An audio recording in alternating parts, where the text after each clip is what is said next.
Hello, guys, and welcome to show 31 of ATL Sports HQ Live. Phil Beasley. You can follow me on Twitter at underscore ATL Phil. I'm Brett Anderson. You can follow me on Twitter at Brett_A27.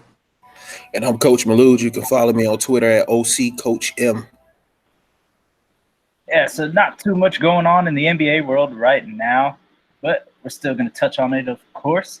But so we've reached that boring period where most of the free agents have been snatched up, and well, not much going on. Hopefully, the schedule comes out in the next week or so, so that'll give us a little something to talk about. Let's see, who do y'all have for the 5 Christmas Day games? Let's start with you, Brett. Yeah, I was thinking about this. I feel like the Lakers Clippers is the obvious one, and then I got the Nets and Knicks. It's usually 5 Christmas Day Yeah. games. Yeah, so yeah, Nets Knicks. I had the Warriors Blazers, the Bucks 76ers, and there's always gonna be some random one. Like let's see here. I feel like you got to give the Raptors one since they're defending champs, and we got like Raptors Spurs or something like that. I like the Raptors Spurs. That'd be a good look there. Yeah, I think you may see. go ahead. Yeah, I was gonna say I think you may see a few games from last year about the same as well too. But I like that Raptors. Raptors. I kind of see them maybe playing the Knicks or the Bucks come Christmas time. Yeah, I've seen a few people trying to say Hawks and Mavs, but I guarantee it's not going to happen. The only time they put like a young up and coming team on there was Minnesota Timberwolves one year. They had them down to OKC and they got destroyed. I can promise we're not going to see the Hawks and Mavs. And if any of those teams are involved, maybe it would be like the Mavs playing the Rockets or somebody. Yeah, But I guarantee it's not going to be, not yet. Maybe we can be. I mean, I think some of the Hawks and Mavs matchups will be on national TV, but it's not going to be on Christmas. Maybe MLK Day or something like that. Um, it's just not going to happen. Sorry, guys. How about so typically the more storied teams get about 35 national TV games. So let's talk about the Lakers, Clippers, and Rockets. How many national TV games do you think they're going to get? I'm going to go with about 37 for the Lakers, 35 for the Clippers, and 34 for the Rockets. How about y'all? yeah, I'm feeling the same because I don't know what the Lakers had like 31 last year. Now they got Anthony Davis over there. That's only going to draw more attention to him. But yeah, I could go about 30, 35, 36 somewhere in there for the Lakers and Clippers. Probably around I think 28, 29 for the Rockets because I don't think they're going to be appealing team no doubt, but they don't have the Lakers, Clippers, LA Battle of the LA's headline stuff like that. So that's why I'm going to go with them. Okay, I would say about the same for the Lakers. Actually, the Lakers, I think, will add Anthony Davis. They may get close to 40 national games this year. That's a big get for them. But between the Rockets and Clippers, I'm kind of going on the low end. Well, the Clippers, with them having quiet everybody, I think they'll probably get between 35. And like you said, with Houston, I'm thinking between 25, 28 this year. Yeah, I definitely agree. How about the Hawks? The Hawks had one last year. That was the Mavericks State Farm Arena opening night. They had zero the year before with Dennis Schroeder leading the way, and then the Dwight Howard year we had 8, and then the year before that we had slightly more coming off the 61 season. 61 season itself, I believe we only had about 5 or 6. So, how many do you think we get this year? I feel like you see that the Hawks are getting probably, I think, maybe 2, 3, something like that. I can see them doing something like the Hawks versus the Pelicans, something like that, 2 up and coming teams. And you can see the Hawks, Mavs again. I think that would actually be one again this year. Yeah, no more than like 2 or 3 or something like that. I mean, next year you might see a big jump, not a big jump, but a sort of big jump, like giving 7 or 8 in 2 years from now. But next year probably 2 or 3. Yeah, I agree with them on that one. Maybe between 2 or 3. Just Trey Young having a good year last year towards the second half of the season. I would say about 2 or 3 next year. 3 at the most if it happens. I'm actually go with 5. I think ESPN and TNT will jump at the kind of hype that they've kind of been giving us this summer. I definitely, and we'll also have, of course, some NBA TV games. But it's not going to be like the ABC Saturday night specials or the ABC Sunday showcase. It'll be like the Wednesday evening, Friday evening ESPN games, maybe one or two Thursday night TNT. It'll save them production costs. They don't have to fly nobody out. But I just think, it's yes, we're going to be more exciting, but we haven't arrived yet. This team won 29 games last year, lost a lot of veterans. Yes, we added some youth, but this team still has a while to grow. Speaking of growing, I think parity right now is growing to an all-time high in the NBA, and you can pick out about 7 or 8 teams that could win the championship next year. So I figured, let's take a look at the top 4 in each conference, who we think will be the conference finals in each conference. I think it's pretty harder than you think at first glance. I'll give my 4 in the West first. I think it'll be the Lakers and Clippers, Rockets, and the 4th spot is really hard. You have the Blazers, Nuggets, the Jazz are going to be really good. I'm probably even forgetting another team, but I'm gonna go with the Nuggets. They made it to the end of the second round last year, and with their youth, they should be a little better this year. So I think it'll definitely be those 4. I don't know what order, but you're gonna see a very, very, very good team go home in the second round, and some very good teams go home in the first round. It's just that's how deep the West is this year. I didn't know for the Warriors. Didn't even mention the Warriors. By playoff time, Klay Thompson will probably be back. You still have Steph Curry, so they can get into the playoffs. Who knows what they can do with that kind of firepower and experience. Meanwhile, in the East, I'll go with Milwaukee, Philadelphia, Boston, and then who's that 4th team? Toronto's gonna obviously fall off. I don't even think they might not make the playoffs. So maybe Brooklyn. I don't know how special is Kyrie. How much better does Kyrie even make the Nets? Honestly, not as deep as the West, but still very formidable top of the conference. Who do y'all have in the conference finals each side? Top 4, yeah. In the West, mine's a little bit different. I got the Clippers winning it, and then I got the Jazz as a 2. I feel like they added Bogdanovich. They lost Favors, but still they got Bojan, and he was a great player for the Pacers. He's going to, I think, continue to do that for the Jazz. And then I got the Nuggets just for how deep they are at the 3, and then the Lakers at the 4 because they did add Anthony Davis. They have, of course, LeBron and Kuzma. But I just feel like the Nuggets are just so deep, and they were the 2 seed last year, and they're only going to get better. Jamal Murray, Jokic are all you're young. They're only going to get better. So I got them at the 3 and the Lakers at the 4. And then the East, I got a little bit more wide open in the East. You got after the Bucks. You got the Bucks at 1, the 76ers 2. And then I got the Pacers at the 3 because they added Brogdon. And then I guess the 4 I have to throw in Boston. Like you said, I don't think the Nets are going to be that much better next year.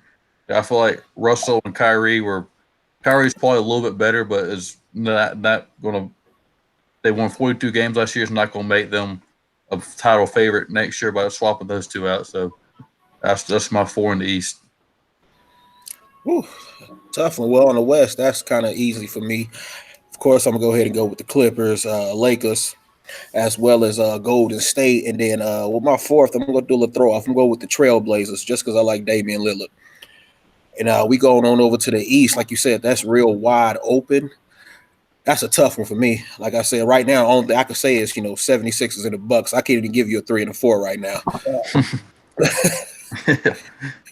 It's rough in the East this year. There's so much drop off after the top half.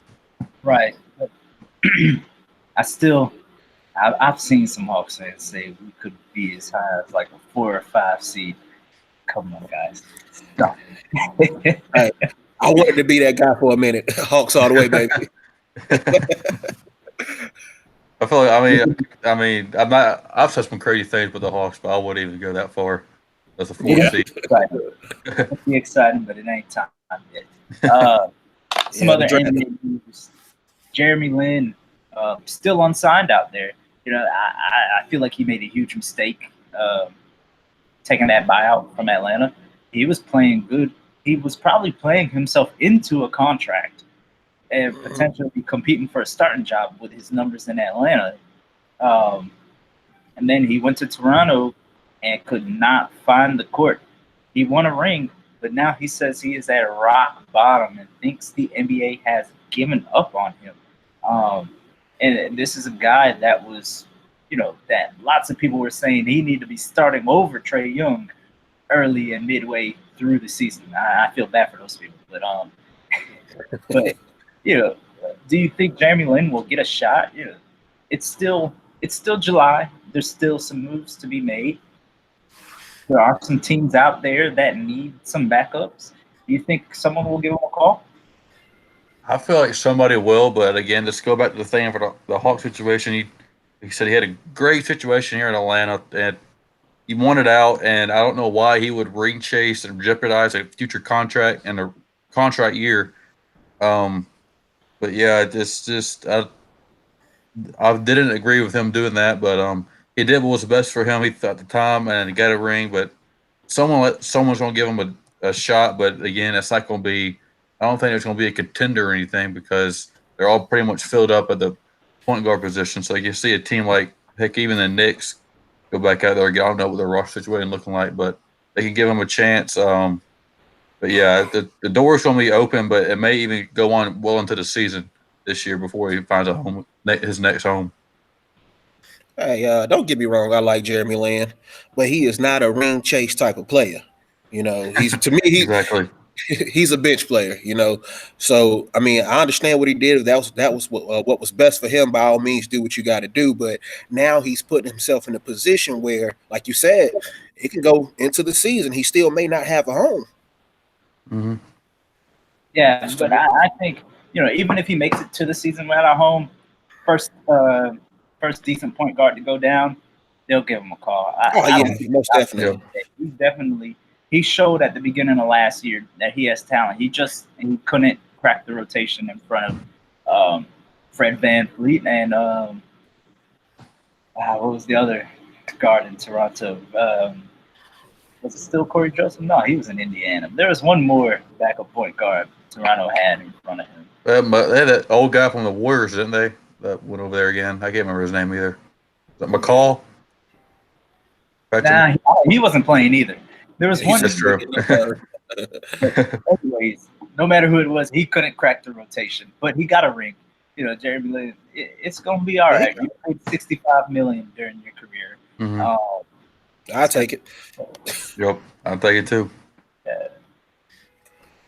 So on to the Hawks. Scouring the web, looking at the over and under power rankings and stuff like that. The low end, I've seen us with an over under of 32.5, and I've seen some up to about 36.5. And usually the consensus is about a 10 seed next year in the East, which I think 10 seed is fair. I think 32 wins is a little low. 36 seems about just right. My personal range is 33 to 38, and also keeping us at a 10 seed. A lot of people disagree with that. A lot of people are saying 40, 42, 44, 45. I just think the youth is going to be a challenge, and we've been so lucky the last 3 years with our rookie development that I don't want to say luck is going to run out, but we have to be patient with Hunter and Cam, and also Bruno. He's a second round pick. He's not going to come in here and be a gangbuster. I've seen people saying, "Oh, he's going to take Len's spot so quick." Guys, it's not that easy. It's the NBA. There's a reason 33 teams passed on him not to take a shot at his ability, but Yeah, he's not gonna come in here and be our starting center probably anytime next year, unless Len like breaks his leg or something. So what are your thoughts? Where do you see us heading? The Hawks are going to be hit and miss this year because so the young guys click and everything goes. They take their step forward. The East, wide. You could see them uh, get inch closer to that 40 win mark, but again, there's going to be ups and downs again. There's going to be could be a sophomore slump that people always have for the guys like Herter and Young, but who knows what's going to happen if we said Reddish and Hunter come in and they're clicking on all cylinders, and then it's just Hawks can be win 25 games or they win 40 games. They're going to be anywhere in between that, but I'll probably settle around 35, 36. I'll go under that 33 mark or over that 33 and a half game mark that I saw on Twitter earlier, but yeah, I'll go settle around 35, 36, 37, somewhere in there. I mean, I think they possibly could get up to 40, but it would really take a lot of chemistry for the young people to come together. I mean, Young and Trey having Young and Huter already having that relationship, then Huter and Hunter having that relationship in college. If they can pretty much gel together off rip, that's possible they could get up to a 40 game season. Not likely, but it's hope out there. But realistically, I'm going to say around between 35, 36 games, just to give them a little edge. Yeah, and like I said, the defense is just really going to be trouble. And losing Kent Bazemore and 99% Vince Carter, that's going to have a huge impact on the guys. They really and all the players will tell you they had a huge impact on the locker room last year. But dude, looking at the rotation, the Hawks are very deep on the wings. And Bembry had a decent season last year, but could he be the odd man out of the rotation? Just looking at it, there's going to be some guys where, you're only going to run 10 out there, maybe 11 every night. So there's going to be guys who are looking on the outside in. And if Bembry can't shoot consistently, it's looking like it could be him. But yeah, I still have a lot of belief in Bembry. But I don't know. I want to see him out there, but I could definitely see him being the odd man out. How about y'all? Well, I honestly feel like Coach Pierce said that Bembry is his guy, but he plays so hard on the defensive side of the ball. He has lapses from time to time though, like we have seen. But again, like you said, if he's hitting that 3-point shot, like you've seen that at a high rate, but we've seen him do it from time to time. He'll be in the rotation, but he's got to figure something out consistent on the offensive side. He's getting more aggressive. He needs to contain his shot selection because this can be absolutely brutal sometimes. But I think he'll be in the rotation. I feel like at the start of the season, because Coach Pierce is his guy, but he's going to give him every opportunity to prove what he can do out there. But again, it may change. It depends on how Alan Crabb does and other guys around the position do. Yeah, I'm going to piggyback on that there. I really feel like I think he will be in a rotation at the start of the season, but him remaining in that rotation really is going to depend on him, getting better in the offseason, getting better with his shot. I like his defense tad bit, but it's really going to depend on him if he remains in that rotation because like you said, we deep on the wing, so that's going to be up to him. Mm-hmm. Yeah. And man, I don't know if y'all are on Twitter right now, but I am so distracted by Trey Young and John Collins at the ABEL right now. I'm mad I'm not down there. And Trey Young putting on a show. John Collins, man, Hey, John Collins, that guy. I like him. Yeah, he can definitely turn some things around a little bit. Go ahead. And can't see either one of them make the All-Star team next year. I could see Trey Young making it. Definitely because he's going to get that fan appeal. I feel like fans have turned on John Collins a little bit since that dunk performance he had at the dunk contest last year. He kind of lost some fans there and that, even though I feel like he did a good job. He had some good dunks in there, but I feel like it'll be Trae Young out of the two. Yeah, it's exciting. I'm definitely the most excited I've been as a Hawks fan since the 60-win season. Mm-hmm. Some are even more exciting since then. But let's move on to our Falcons. Training camp is open. Preseason start this week. Take it away, Brett. Yeah, we got the preseason starting up Thursday. Actually, football's finally back. Falcons will be playing 5 preseason games this year due to the Hall of Fame game. They're going to be playing in this Thursday. But yeah, there's again we know what happened last year of all the injuries, and well, it didn't start off as planned. Again, it had 2 injuries that looked like they may or may not be season ending, but again, they were just a rotation guys.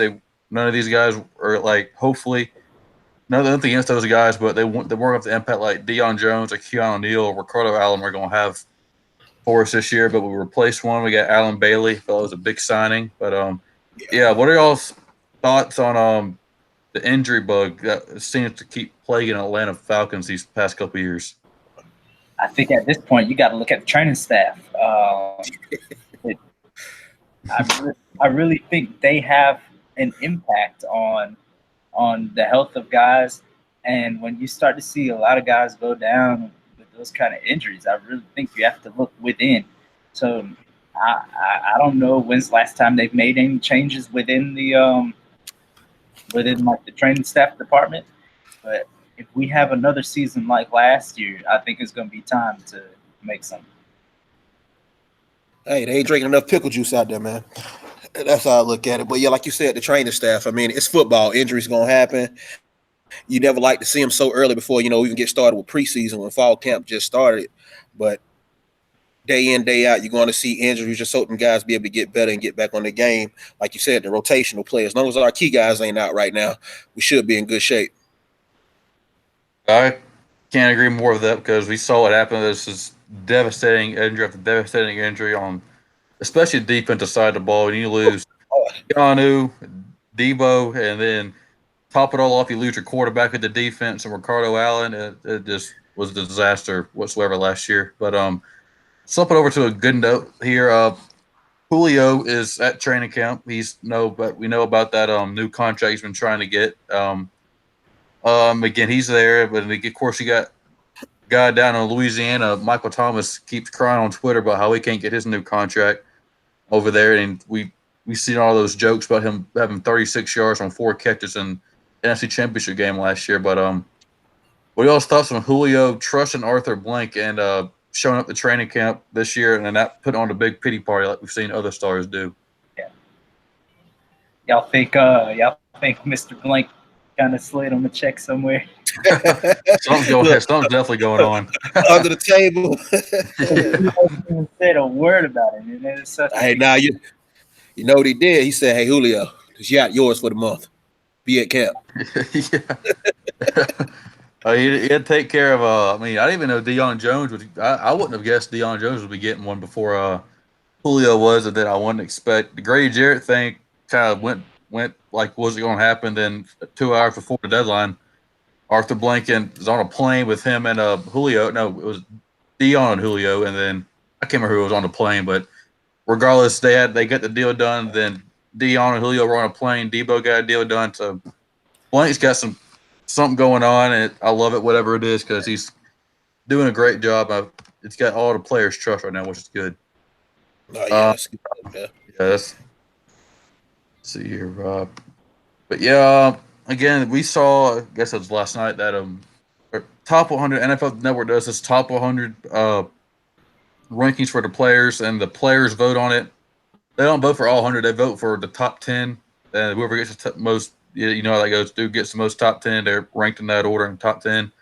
But Matt Ryan was ranked 29th last year, put up identical numbers, maybe even better numbers than his MVP year, and he dropped down to 69th this year. And I saw guys like Eric Ebron ranked above him. He had Baker Mayfield, who had a good year last year, but still, I would not put him above Matt Ryan as we go into this season. But we also opinion on that. I mean, I feel like it's ridiculous, and people call him overrated and say he's not a good quarterback, but I still feel like he's probably the most underrated quarterback in the league right now.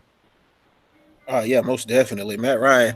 When I seen that 69, it kind of blew me. But when it comes to quarterbacks, it's never an individual game when it comes to quarterbacks. If your team's winning, you can have the most minimum stats ever. You'll be a top quarterback. So in Matt Ryan's position, like you said, he did have pretty much identical season towards his MVP season, but the team did nothing. So therefore, they're going to rake him based off the team production. How many games did they win? What did other players do? So that 69 don't sit well with me, especially jumping from 29 to 69. But he still could have been a little higher than what they ranked him this year.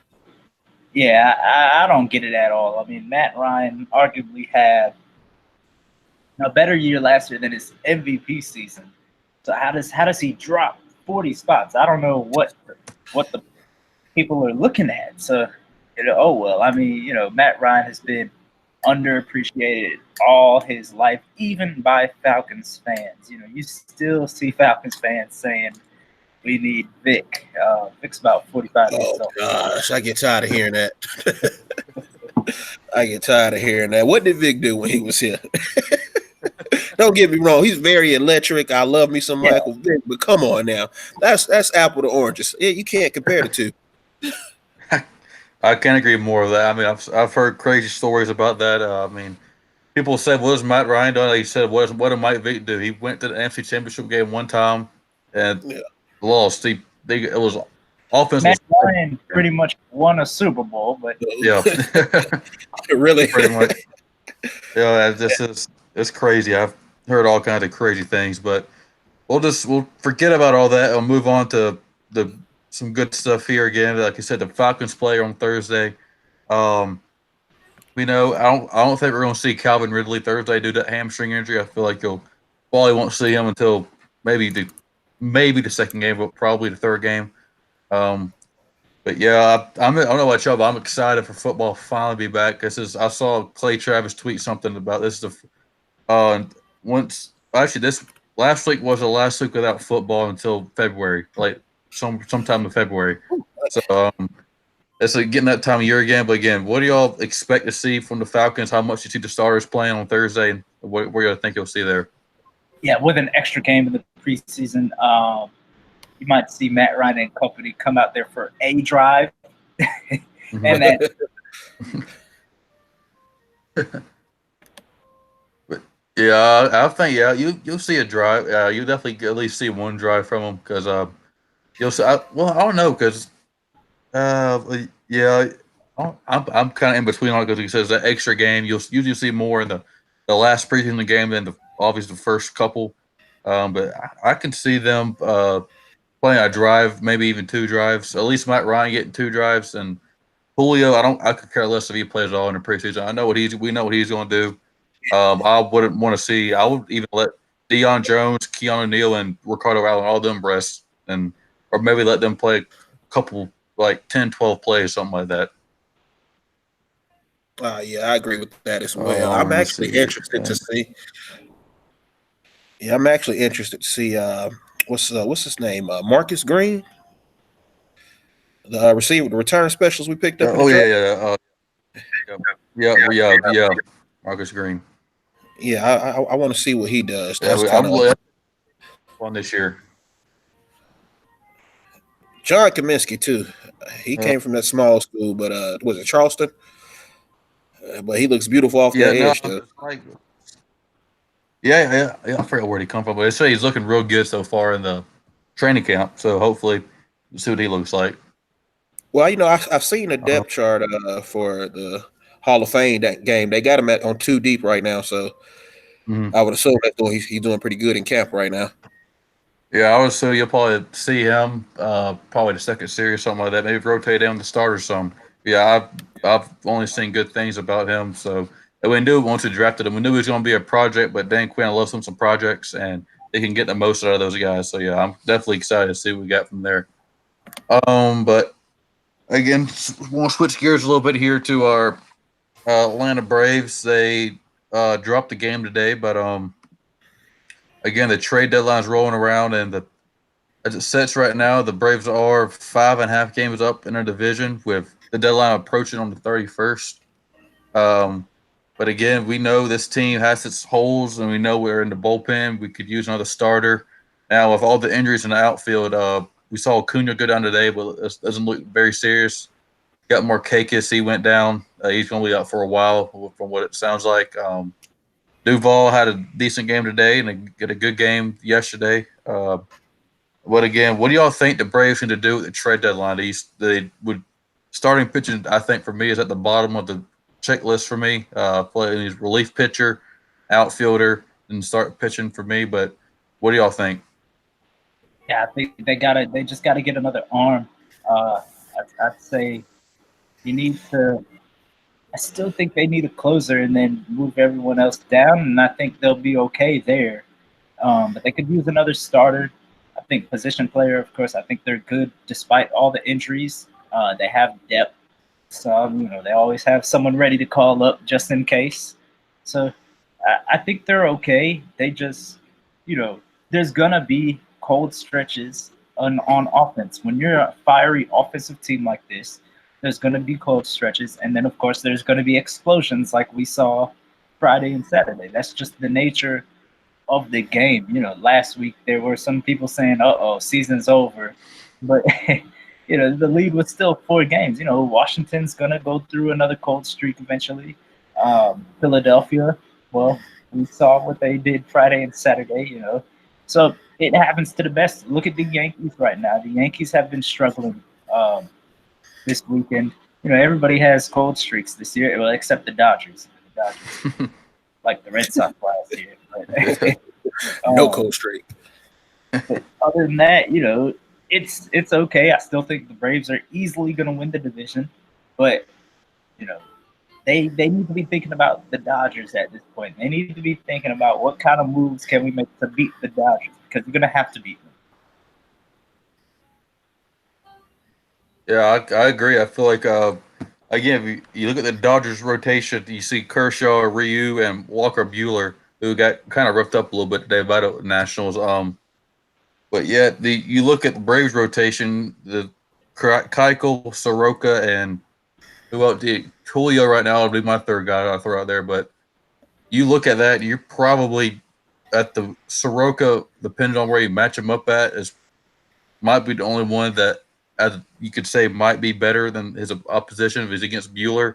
I wouldn't even go that far, to be honest with you. But you're looking at that, and I feel like there's no big name starter besides Bumgarner, who I don't. He's still the same scenario of Bumgarner if you even get him, because he's not what he once used to be, and he's still a great pitcher, but he's not what that superstar pitcher that he once was in that ridiculous World Series run. But we saw Stroman get traded to the Mets about a couple hours ago. But again, like you said, like y'all said, we need relief pitching and more pitching and more pitching. And then I don't think adding the outfield bats is a necessity right now, even though it could be. We'll see how the next couple of days go. And then I feel like that would be a down to the wire trade. We do make a trade for an outfielder. But again, like I said, we need more pitching. I don't know if there's going to be a starter out there. I've seen Syndergaard name thrown around a lot. We could go get him. That might even the gap a little bit between us and the Dodgers. But in reality, you're not going to catch the Dodgers talent-wise, at least this year.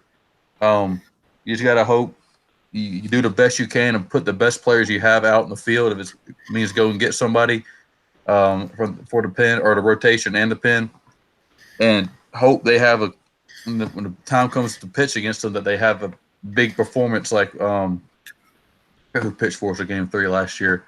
But you got to hope they step up to the plate and do their job and what we think they can do when the playoff time rolls around. But that's pretty much it. I feel like the time is definitely here now for the Braves. The window is open. I feel like to be contenders and go get that World Series, that the land just needs to the World Series desperately in this city, because we're such we like our football in the South, but we know all this. We all love our Atlanta Braves, and oh yeah, we desperately need our World Series. But y'all got anything else to chime in on the Braves? Man, I don't watch baseball. And I'll watch it, but I'm not very in tune with it, but I do watch it. Yeah. Well, now I'll play wrap up our Brave Salt then, and then we got our Atlanta Dream over there in State Farm Arena. We know it's just had the All Star game. What was it? I guess was it yesterday or today? Well, I forgot. Well, my It day was, is mixed it was up. yesterday. But yeah, Philly, you want to run with the Atlanta Dream here? Yeah, not much to talk about. They're 5-15, last in the league. It's not looking good. Uh, 14 games left. You know, they're 5 games out of the last playoff spot. It's possible, but they've Yeah. shown absolutely nothing to lead me to believe that they have a shot. The offense is anemic. The defense is not good. They give up a ton of points. They don't score a lot of points. It's just not good. Completely opposite of last year.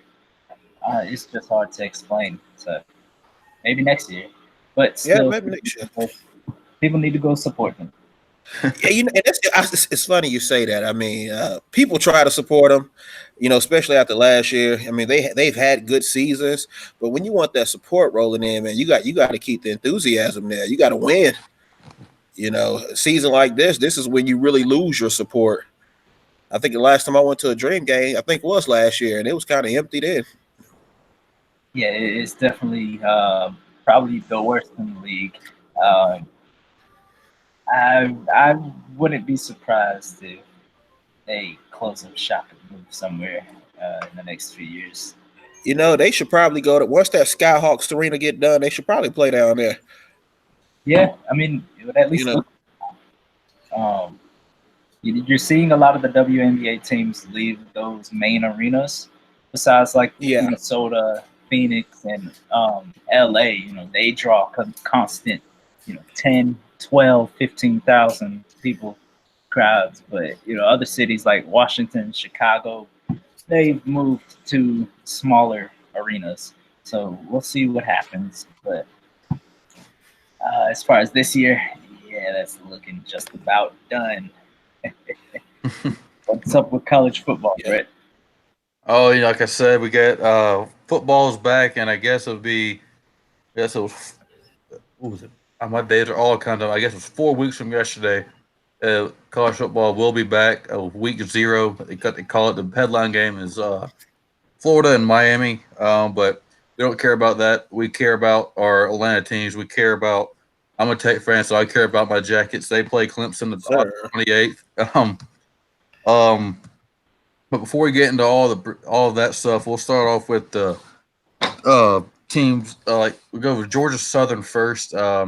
Again, we saw them have that emotional bowl win last year, at the last second kick. But like I said, they got their start. They got a tough schedule this year. Not just it's for a Sun Belt team. They play at Minnesota, who was beat Tech in the bowl game last year. They play at Appalachian State, who was a perennial good team in that conference, and they got at Troy and at Arkansas State, who is a very improved team from years past, and then the big one is at LSU.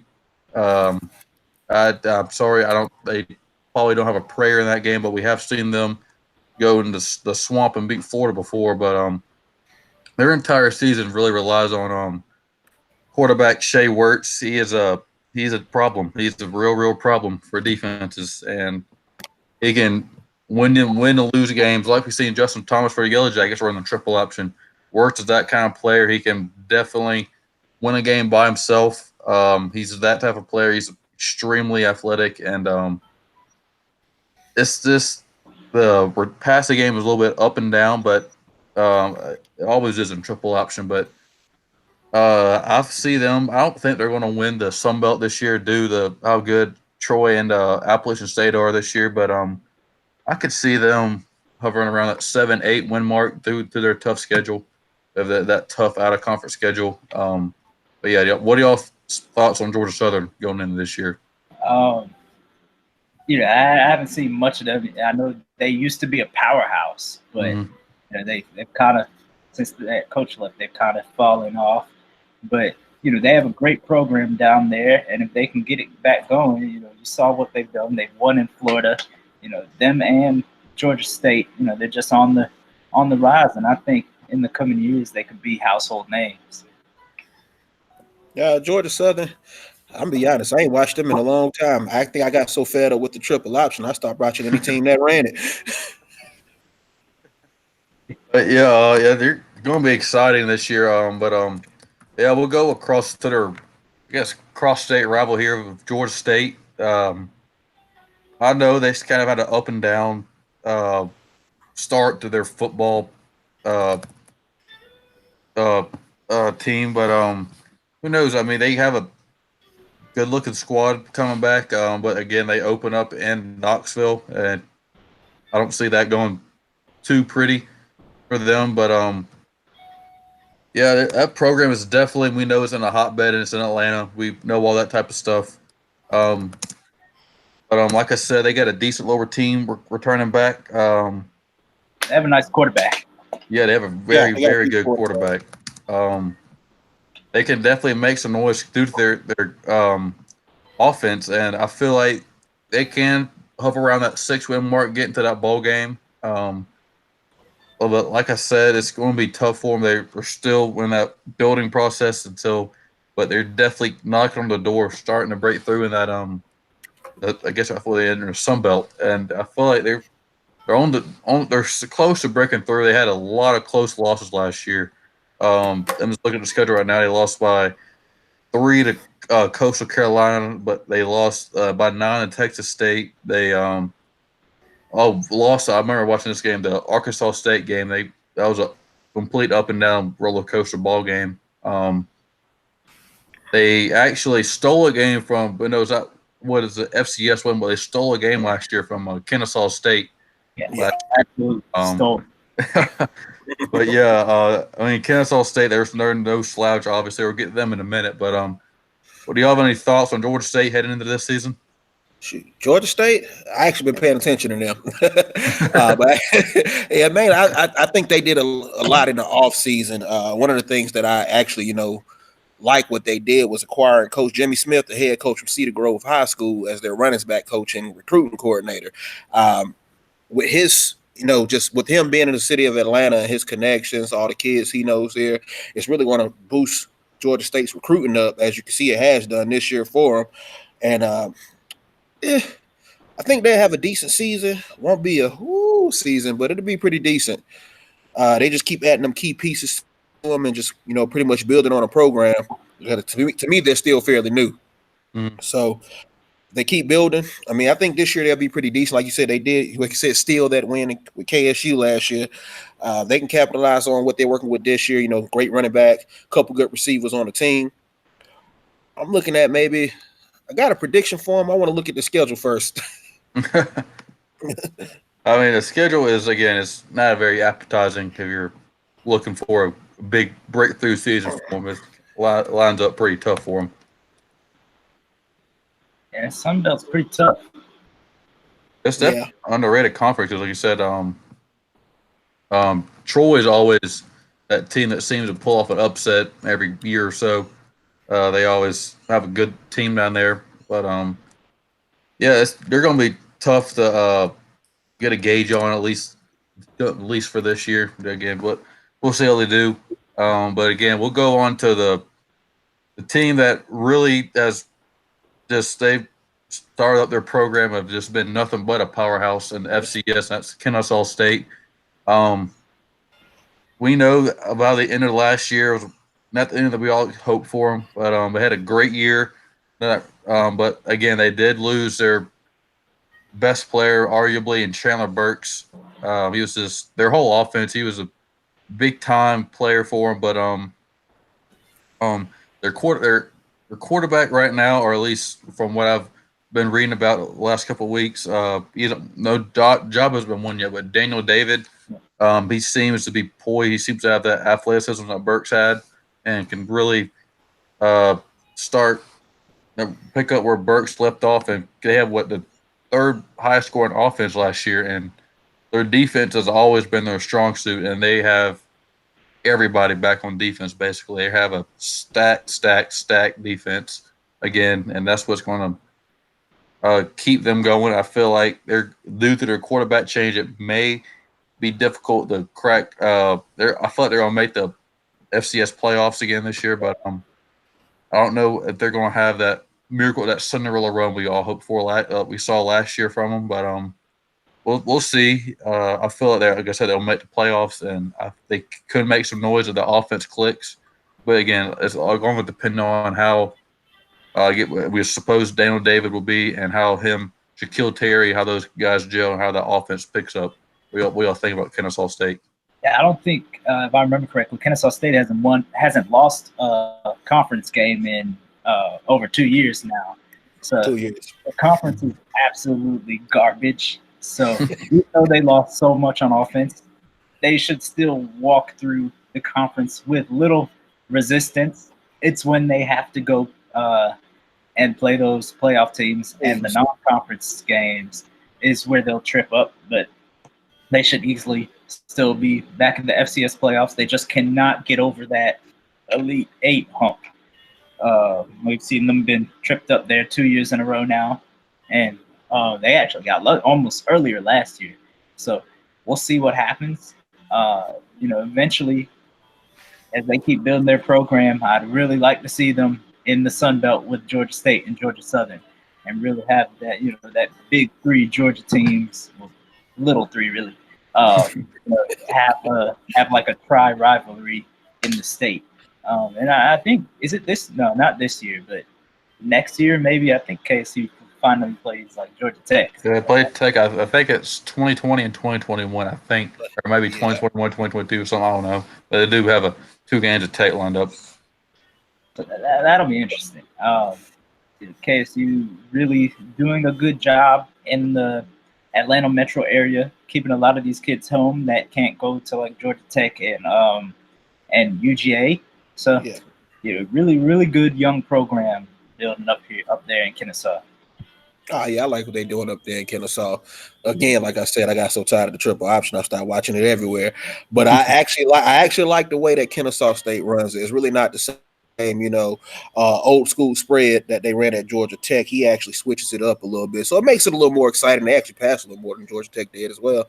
But like you said, they should steamroll. They can steamroll through their conference with a third string quarterback. So I don't see much change there within the conference. Like you said, it's when they get to the playoffs and they start playing those top tier FCS schools. A lot of them, the FCS has a lot of JUCO and D1 bounce back coming back up to them when that talent level tends to increase. That's when it gets a little hard. But I think this year, I mean, if they do gel and that new quarterback gets in there and does what he's supposed to do, they'll make it to the playoffs. Just not sure how far in they're going to go. Yeah, speaking about their getting some bounce back guys from other big schools, like their best player on defense, or best defensive back, at least Dorian Walker. If I remember correctly, he was at Georgia Tech on the Georgia Tech roster. I think he transferred out after his freshman or sophomore year or something like that. Dorian. But again, I guess another question to ask y'all: how long do y'all think Brian Bohan is going to be at Kennesaw State? I feel like he's due to get at least a bigger job, even at the Division I level.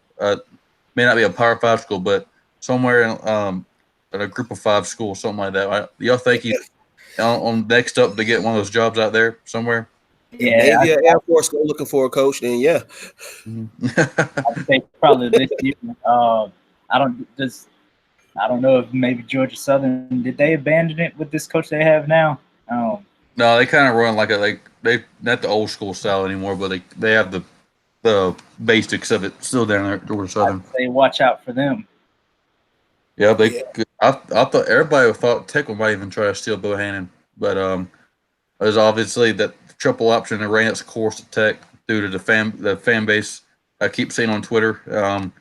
I can't even start to agree with that because it really frustrated me down towards the end, especially that bowl game. I was sitting in Chili's. I was miserable watching that ball game. But we'll go on into the Power 5 schools here in Georgia.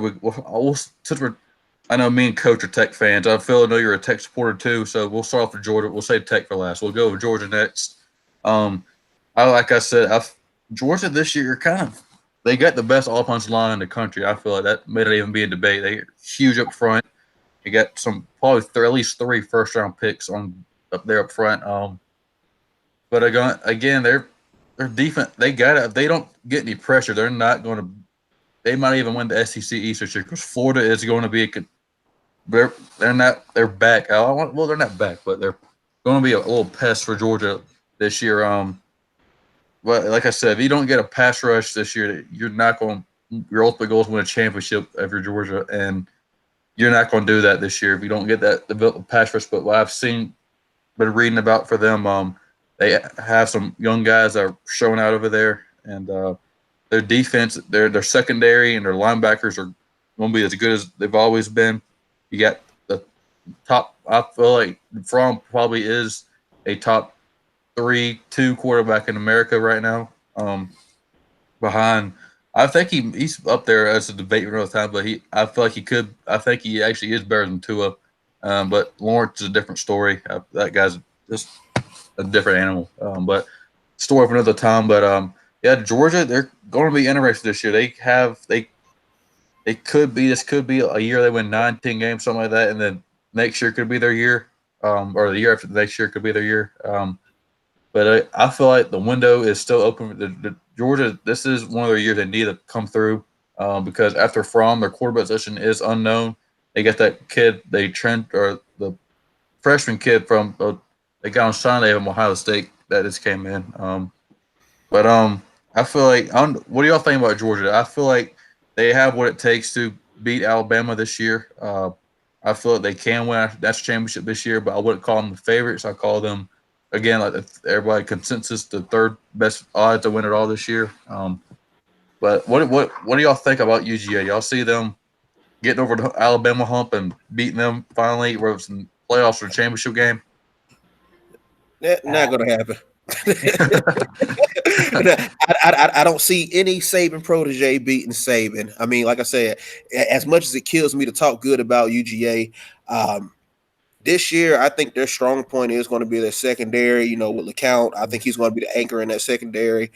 I don't see much else. Like you said, that pass rush, they really got to get it. I was watching a spring game, and it was just kind of like, you know, it wasn't the UGA pass rush I was used to seeing.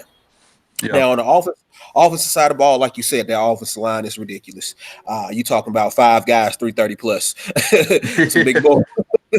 So you know, like I said, you got Fromm, like you said, top 3 quarterback, be a top first round draft pick if he does decide to come out this year. At the running back spot, they have once again another stable. You know, you got Swift, pick your poison. You got Swift, you got Zeus coming back, you got Harriet, you got Cook. I mean, they have a stable of running backs back there. So of course, you know, the run game is going to be one of the high sales on them. But I think the way Florida's playing right now, Felipe Franks, I think he's going to come into his own this year and actually give UGA a run for his money. I mean, if you look at the blueprint when UGA played Texas and LSU, look what they did. They forced Fromm to throw the ball. You know, he's a good quarterback. When your run game's not popping, and that's the only thing you got to do.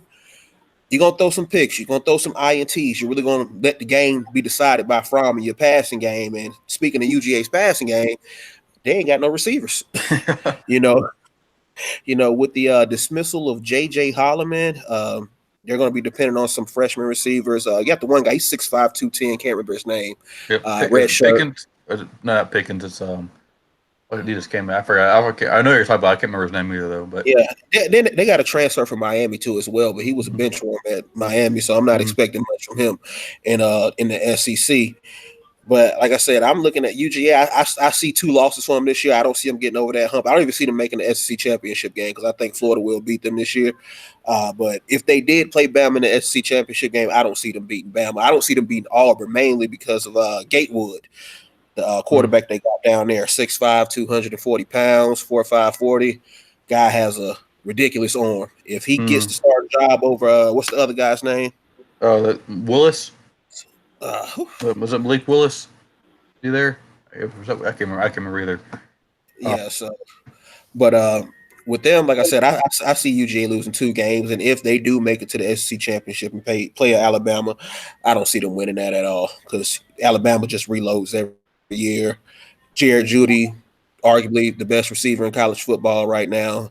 Tua Tagovailoa, how you say his name.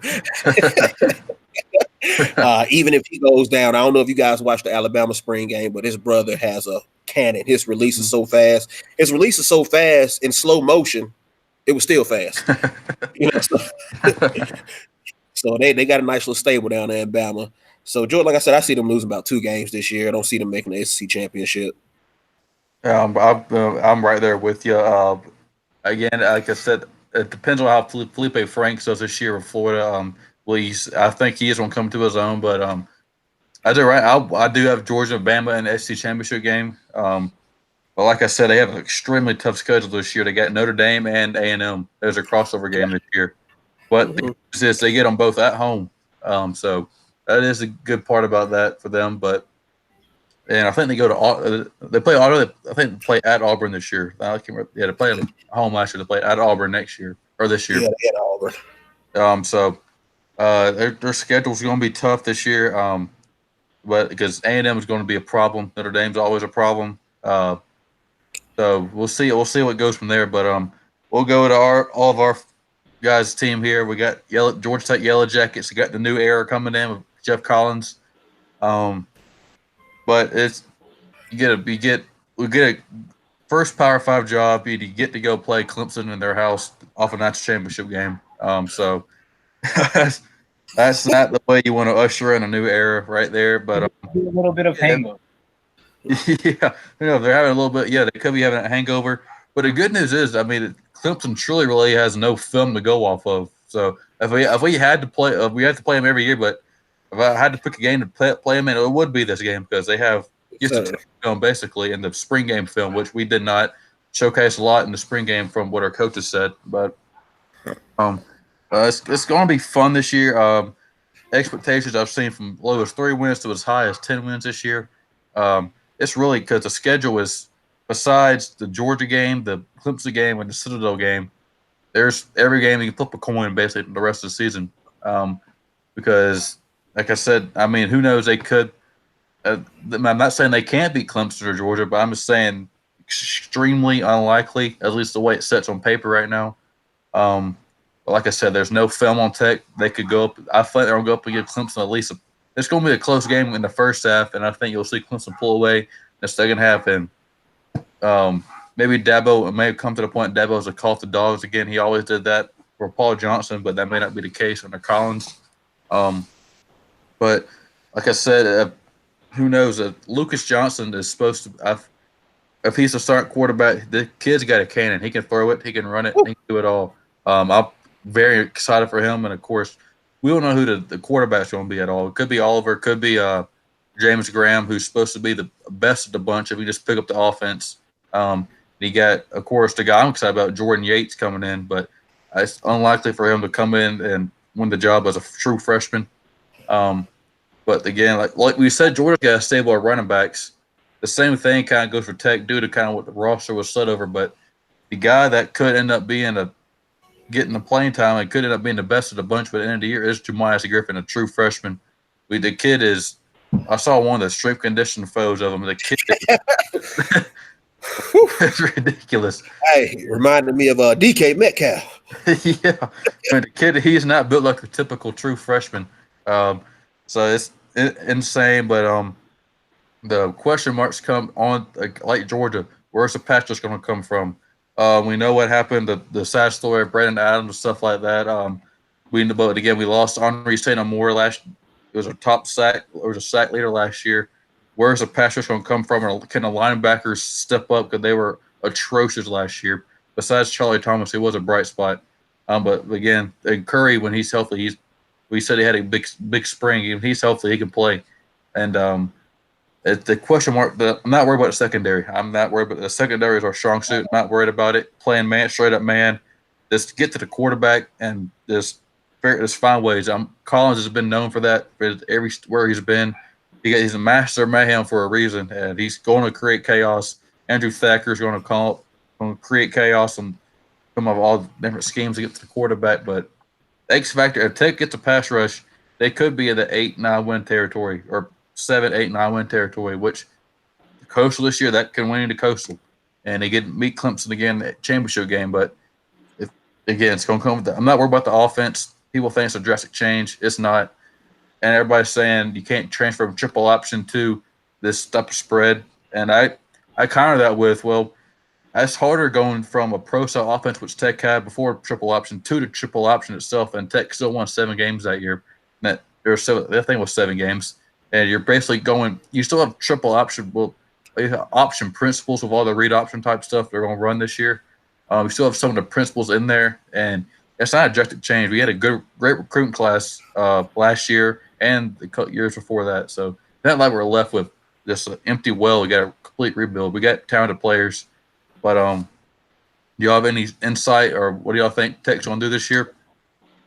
Because it's going to take some time, but the future is bright, brighter than it's been for a while.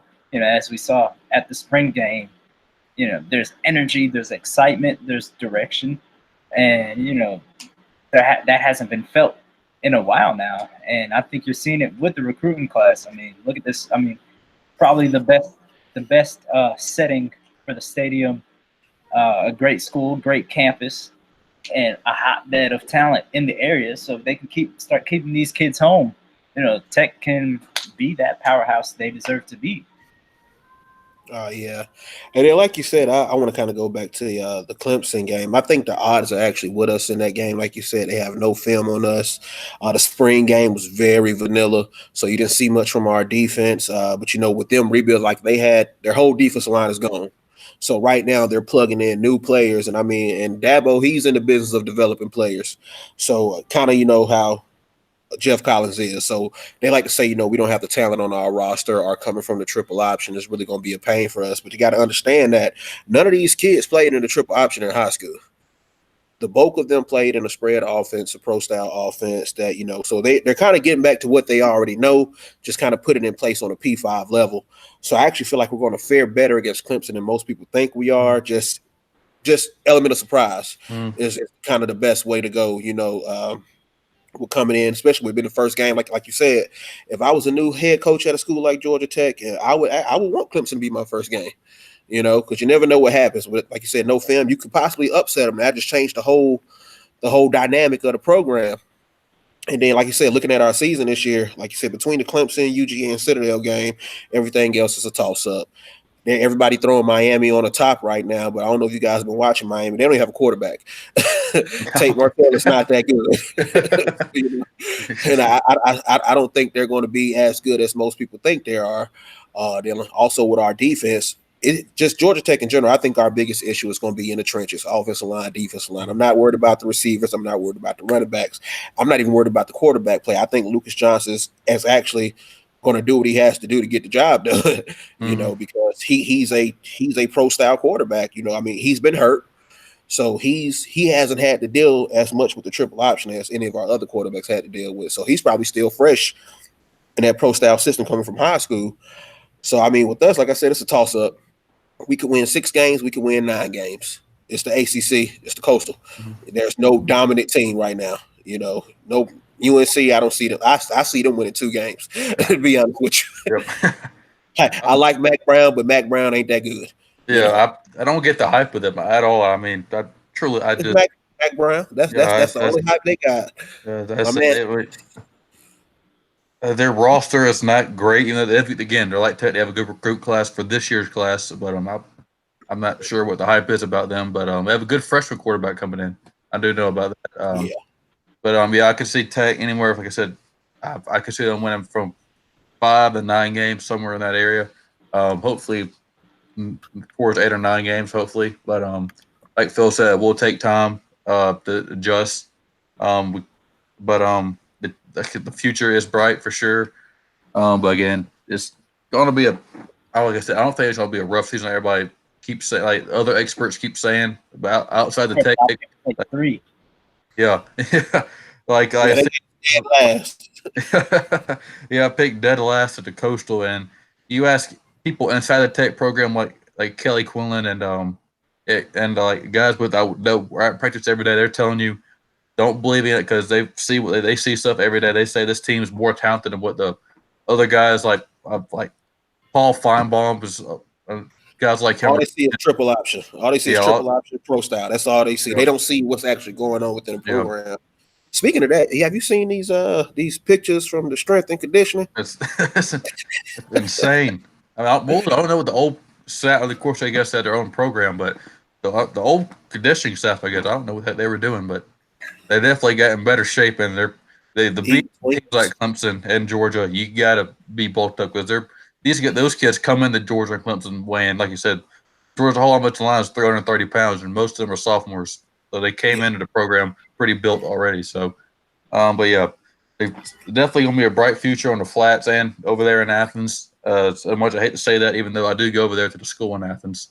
But that's a different story. But again, we got our Atlanta United now. I know Mike Conte called it one of the best games of the year, of the last 5 years in the MLS. A couple of days ago against LAFC, I think that's who it was. I don't watch soccer either, as you can tell. But Phil, I'll let you run with that. Yeah, so Atlanta United lost to LAFC Friday, 4-3. Another road loss, but not so fat. We're talking about LAFC. Let's be honest, they're better than we were last year, and we were the best team ever last year. So they are just on another level, and a lot of parallels to us last year. It's their second year in the league. They have Carlos Vela, who could break Joseph's record this year, and they're just really balanced, fiery offense, great defense. That could have been an MLS Cup preview if Atlanta can get their own head out of their ass. It's still a lot to figure out. Got Pity versus De Boer. Of course, Pity was not happy being taken off. Questionable. I thought he was playing pretty well in the 60th minute. You want to get Barco in there, but you're talking about two DPs. In the MLS, you only get 3 DPs. Those are basically your franchise players. So you get 3 of them, 2 to 3. You got to figure out how to play both of them. I don't care what you have to do. You got to figure it out. This is what you're getting paid for to coach this team. Figure it out. So with everybody coming back healthy now, it is going to be interesting. But like I said, these guys are DPs for a reason. You got to figure out how to get them out on the field at the same time. Otherwise, why did you take this job if you didn't think you knew who the 3 DPs were going to be? Why did you even take this job if you didn't think they could play together in a formation at the same time? But through all the craziness that Atlanta United has had this season, they're second in the Eastern Conference. They're 3 points behind first place. So obviously still in great position, even through all of it. The Eastern Conference is very tight. I want to say it's deep. I'd just say it's very mediocre. Only a few points separate first and 8th. And this year in MLS, 7 teams make the playoffs. So you're looking at 8 teams in 7 spots. So someone's going to be the odd man out. If I had to choose right now, I'd say it's probably Montreal. They don't jump off the paper to me. I think I do think, it's probably just me being a fan, I do think Atlanta will finish first and secure that first round bye. And I do think we definitely could see LAFC again in November in MLS Cup. So, but the 4-3 loss, it wasn't as bad as it seemed. We came out there in the second minute, scored a goal, and then it kept it 1-0 to about the 28th minute, and then LAFC scored 4 times in about 10 minutes, and it looked like the world was ending, and we were going to lose 10-2. But Joseph got one back before the half, and then an LAFC own goal right after the half, and it looked like we were back in business, and we had several chances to get the equalizer, but we just couldn't get it. And also, Goose really stepped up in the second half. LAFC really could have piled it on easily and made it about 7 goals, but some great goalkeeping from Goose, which we've been missing lately. I don't know what happened in that second half to the team. I don't know what De Boer or anybody said at halftime, but they probably played some of their best ball of the season in the second half. Looking ahead, this week we have MLS All-Star Game down there in Disney City. We have that Wednesday night. Of course, many of our players, Joseph, Biddy, and a few others, of course, participating in that. And then Saturday afternoon was looking like a very exciting match, but Zlatan picked up his 5th yellow card of the season last night, so he will not be in Atlanta Saturday, to the dismay of many fans who paid a very hefty price. Definitely the most expensive game of the season so far, Saturday, and now lost the player pretty much people were coming to see. But we gotta continue the home dominance, but we have to figure out how to win on the road, because like I said, unless we finish first in the East, which is still likely, there's no more 2-leg series in MLS second and third rounds. It's single elimination straight down. So if you're not that first or second seed, you're looking at a lot of road matches, and it's hard. It is hard to win on the road in MLS. Atlanta now 3-8 on the road, and 11-9-3 overall. So lots going on with them, but like I said, through it all, still second place in the East, still right there in the thick of things, heading down the stretch. I think 13 matches left. So that'll do it for tonight. Thanks for listening, and definitely make sure you check us out, atlsportshq.com, with football season coming back. Things will be getting more active. Make sure you follow us on Twitter, subscribe on YouTube, like our Facebook page, follow all the Twitter pages, and also make sure you check out the show. You check out the replay on YouTube, of course, whenever you want, but we're also on iTunes, Spotify, and Stitcher. If you're interested in writing for the site, just shoot me a message on Twitter.